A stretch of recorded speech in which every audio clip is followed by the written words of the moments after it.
Well, new in tonight's Wellness Report, a frightening tick-borne virus that can't be treated and can turn deadly. It is rare, but a Minnesota woman who contracted it died from it last month.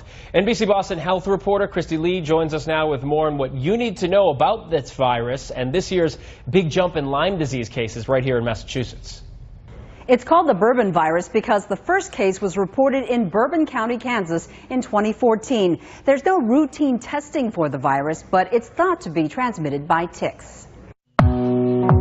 The CDC is looking into more extensive testing and treatment, but at this time there is no treatment. Dr. Orio of AFC Urgent Care in Bedford says unlike Lyme disease, this virus is rare, and while those who get it can recover, for some it is severe. There's no cure for this virus, and it can cause permanent neurologic damage or death. The CDC says as of June 27th, there have been a limited number of cases in the Midwest and the southern states. Symptoms include fever, rash, headache, and body aches, which are also symptoms for Lyme disease. So do viruses that start from other states have a way of just spreading to other parts of the country? Well, they do. But Dr. Orio says there is no way to know if the Bourbon virus will ever spread east. But we do know the number of Lyme disease cases in Massachusetts is up compared to last summer. The latest state statistics show 800 cases last May compared to 1,372 this May, and 2,068 cases last June compared to 2,250 this year.